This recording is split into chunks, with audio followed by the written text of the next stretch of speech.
What's up guys, how's it going? It's Kyle Olson here. So today I wanted to show you guys how I utilize this strategy to purchase one of my Airbnbs with little money down. I know you've probably heard you can purchase real estate with zero money out of pocket, but that's just not the case. At least, I haven't heard of it before unless you're using someone else's money. But today I wanted to show you what loan I got and what loan you could potentially get to purchase your first Airbnb with little money down and potentially a property that might be out of your state. For me, I live in California, I live in Orange County, and it's super expensive here. It doesn't make any sense to buy real estate here, especially Airbnbs. So today I will show you how we can go about buying our first Airbnb.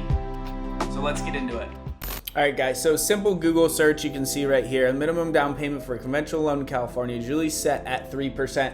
And of course, this depends on how much money you're bringing in, what your DTI is, and a lot of other factors. I would highly suggest you try to get rid of any unnecessary debt like big car loans, etc., if you're trying to purchase your first Airbnb. But just as it goes to show, you can put as little as 3% down. The documents you need for a conventional loan, right here you can see tax returns, pay stubs, W-2s, or other proof of income, bank statements, and other assets, credit history, and if you're getting any money from friends or family, you're gonna need a gift letter recognizing that they have given you the money to purchase or help purchase the house, photo ID, renting history, and that will be what you need to qualify for a conventional loan.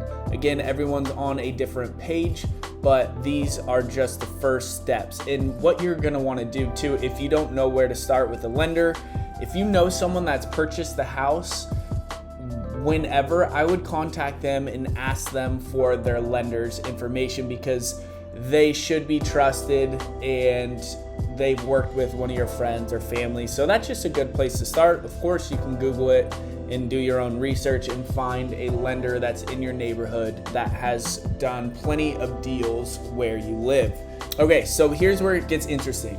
I purchased my property with a conventional loan, like I said, 12% down roughly, and I live in Orange County. My work is Orange County, but since I'm a realtor, I have my own business and I do drive a lot to different areas to look at homes. I was able to purchase a home up in Central California using that conventional loan. Even though my work is down here, I did say I was going to be living in the home. After the first year, I was able to rent it out on Airbnb. And don't tell anyone, but I actually just bought it as an investment and never lived there and kept my place in Laguna.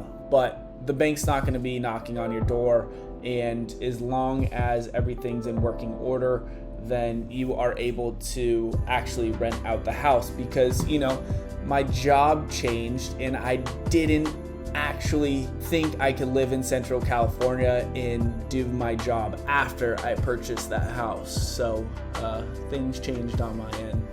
But anyways, if you're a remote worker or you have your own business, the guidelines have changed due to COVID, so it makes it a lot easier to purchase a house that might be out of your area. And as you can see right here, we can go through the Mortgage Brothers team. They have some good information that I pulled up right here. I think the main factor you need to take away if you're looking to purchase a property out of your area, out of state, is making sure that your employer can write a verification that you are actually a remote worker and you can utilize this conventional loan or even an FHA loan. But again, talk to your lender and they will give you specific guidelines as to what you can do, and they will dig into your background and financials.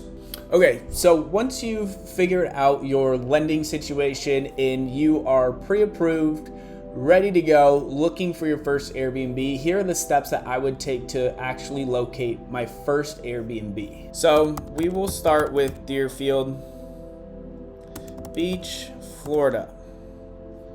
You know what? Okay, so to make it interesting, obviously I know Deerfield Beach off the top of my head. It's a good place to potentially invest in an Airbnb, but we will go to AirDNA and see what we can find there. Maybe even type in AirDNA best places to purchase 2022. Let's see if they have anything. Perfect. So this is where I would start. I would see what kind of data they have, what they're talking about, the housing markets. Okay, they have some stats here. Low supply, demand, yada, yada, yada. Okay, market conditions for vacation rental investments.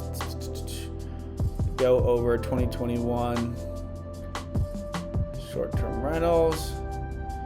See how that has continued to go up. They have your small city, rural, destination resort, mid-sized city, destination resort, large city, suburban, large city, urban. So this is great information right here too. Rental demand, revenue growth, investability. These are 3 factors you want to take in when looking where to purchase your Airbnb. Right here they have examples: Maui, Hawaii, Alaska, Chattanooga, Tennessee.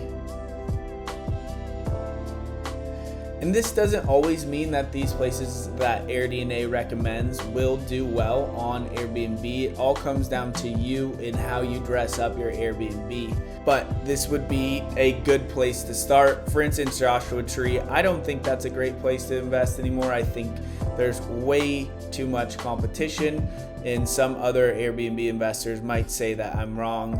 Again, it goes back to how well you do your place. But that's just my thought. You can go down the list. Okay. So now you have a place you want to invest. You think that might be a good idea. For me, I'm going to do single family. We're going to do 3+, 2+ bathrooms, and we're going to go to more filters. I'm going to hide pending. We're going to want a pool. We're going to get a little extra money per night if we have a pool. That's one thing to consider. I don't want an HOA. I don't want any headache dealing with an HOA. Let's see what comes up in Deerfield Beach. And another thing too, once you get to the point and you've located where you want to invest, it's time to talk to a realtor. See what parts of town are good, especially if you're not from this particular town you're thinking about investing in. Because, for instance, when I first started looking at Deerfield Beach, on the west of the 1 is obviously not as good as on the east of the 1. The houses in the Cove are a lot better than any houses that are more south. The Cove has a good name and it's more upcoming neighborhood, and it's a nice residential neighborhood. So that's something to consider. When I was doing my research, I saw that Airbnbs on the west side of the 1 were doing really well, but the home values were not as high. And on the west side, the Cove, that's where you want to be. According to my realtor, she knows this area way better than I do, so I'm taking her word for it. She's a professional here. So you definitely want to make sure you're picking your realtor's brain, especially when you're investing outside of your area. So right now, let's just see. Whew, these prices have gone bananas. I remember looking at these at $650. And I thought they were expensive. So let's see if I can get a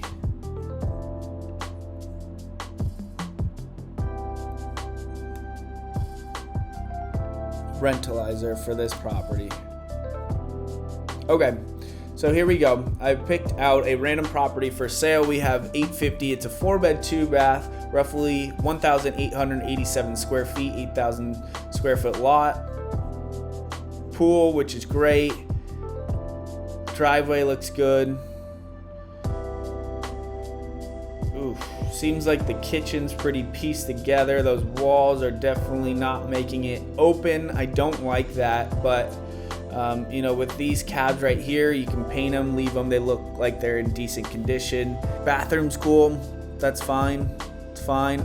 In the way these photos are done, they could have done a better job with these photos to post online, but it looks like this property might have already been Airbnb, especially because there's 2 beds in there. Let's go to the description real quick. I'm doing this really quick, guys. Obviously, you want to take more time if you're looking to purchase an Airbnb. It doesn't say anything about an Airbnb, but let's see what AirDNA thinks this house could potentially do. just had it in there. So Airbnb is saying this property could potentially do $118,000 in annual revenue, which is bananas. Average daily rate 546, occupancy rate 60%. We want that to be at least 75%, so I'd probably lower this average daily rate. And then they have their own little calculator down here that you could utilize if you want to purchase that area. And of course, if you're actually serious about buying an Airbnb in a certain location, for instance here, I would definitely purchase the rentalizer estimate history, everything on Airbnb within Deerfield Beach. But after I've done this, I will go to Airbnb and we will type in Deerfield Beach, Florida. We'll check in, yeah, sure.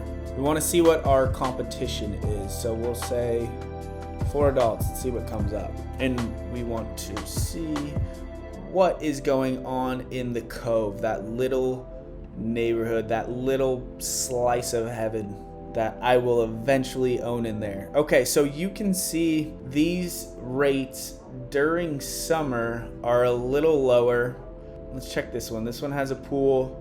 They lowered the price, $344 per night. I don't have many photos. Inside, okay. Okay, this one looks really nice. Let's check this one out. Very clean backyard. Pool looks good. They have a little cabana over there, bar, grill.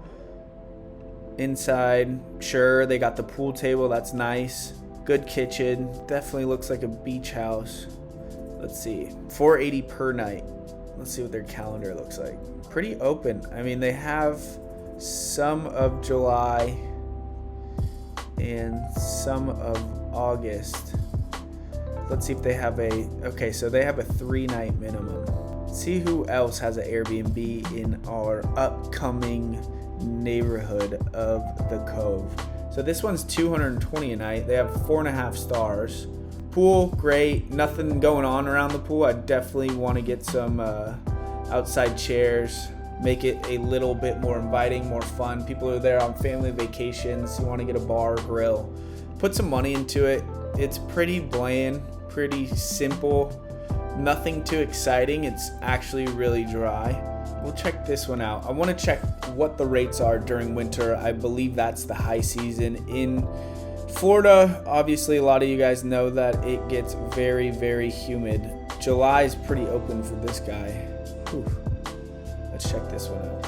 Again, it's okay. Okay, the kitchen's nice. What do you guys think about this kitchen? Do you like it? Let me know in the comments what you think.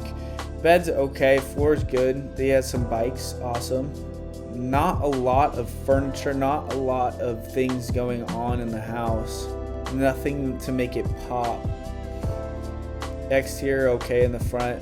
In the back, those old lawn chairs, definitely get rid of. Get something nicer. Jungle gym, sure. Yeah, you want to get some string lights going. You need some excitement. There's some newer chairs. I don't think this one has it. They just don't have that excitement. But we'll check another one. See what their winter looks like. It's a little far out for that. But you can start seeing that December. And he might just have his calendar blocked off. But he does have some bookings in December. I'm assuming that these Airbnbs during wintertime are at around that 500 mark per night, like Airbnb is saying. So let's plug these numbers in for this property, see if a purchase price of $850 makes sense, and we'll just go off of what Airbnb has to say.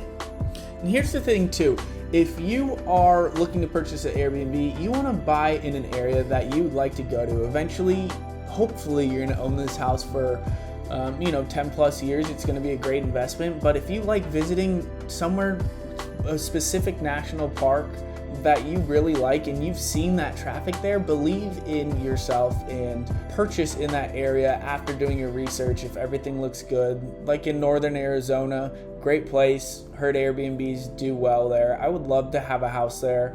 And I think about 10, 15 years down the road, when I'm able to travel more, do I want to have a house there and spend maybe a week or two there just on vacation. So that's something to keep in mind too. Don't follow the crowd, especially if someone has a great Airbnb and is doing really, really, really well.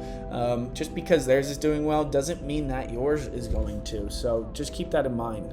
We'll have an $850 purchase price.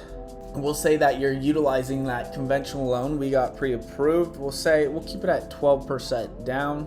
Closing costs, setup fee, that's just for traveling back and forth, food, stay. Furnishing, we're probably gonna be spending a little more than $10,000 on a 4-bed, 2-bath house. Say $15,000 just to be safe. Total cash needed, $144,500. We got a loan of $748,000.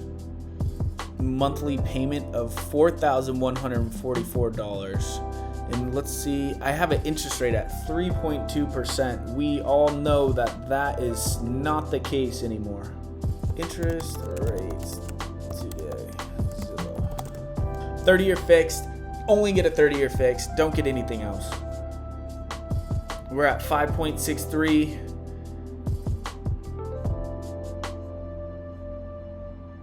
Coming down a little bit.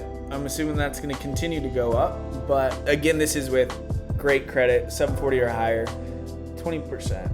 We're doing a little less. Anyways, we'll put in 6%. Just say we're not perfect. $5,393 per month that you need to clear. Holy smokes. We'll say, what was it? What did AirDNA say? Yikes. 546. To be conservative, let's just do 500. And we'll say we're better than the rest, and we're going to be at a 75% occupancy rate. Let's go down the line. Cleaning fee, we charge that, so we're covered there, $155 per stay. So even with these numbers, you're still getting a cash on cash return at 41%, 29.23 months to get your money back. And I still think that 500 is high. Let's be extremely conservative after looking at those other Airbnbs. We'll say we're at $385 per night. You're still doing $105,000 in revenue, and it's still a 20% cash on cash return. That is unbelievable. Just to be extra cautious, let's say we're 50% booked, because headed into this recession, who knows what's gonna happen. Okay, well, we're negative. We're in the negative now. We're gonna do better than 55%. So just to break even, you're gonna have to be 55% booked, and like I said, at that $385 per night. Man, if we still had those interest rates, let's see, just to hurt our feelings real quick, we'll say a 3.8. Whew. 55% booked, $385 a night. You're at a 10% cash on cash return with that lower interest rate. Congratulations to anyone who locked in those low interest rates. 70%. Okay, 24. All right, guys, so just a little recap. Before we purchase our Airbnb, we need to get pre-approved. We need to speak to a lender, make sure that they've got our back, they've got us ready to go, we got our pre-approval letter. Then we want to narrow down the area where we want to purchase our Airbnb. Start on AirDNA, start reading articles, maybe places you've been to, or national parks that you like, or even cities that you potentially see yourself living in the future. Dig in, look at other Airbnbs, see what they're doing right, see what they're doing wrong, and how you can do even better. We want to be at that 75% occupancy rate, and I know we can do it. You want to utilize AirDNA, pay for it, make sure that you're digging into all the numbers, the location, and making sure that you're dressing up your Airbnb correctly and you're not skimping out on that furniture. You're gonna have to pay the price, whether it's on a credit card or whatever you want to do. But for me, I'm looking in the future. I'm thinking places where I would want to visit within the next 5-10 years. making sure that property is dialed and ready to go. Again, this is just a simple video to show you where to start, how to go about it. If you have any questions, leave them in the comments, and good luck to you. And thank you so much for watching. Please consider subscribing, liking, and I'll see you guys in the next video.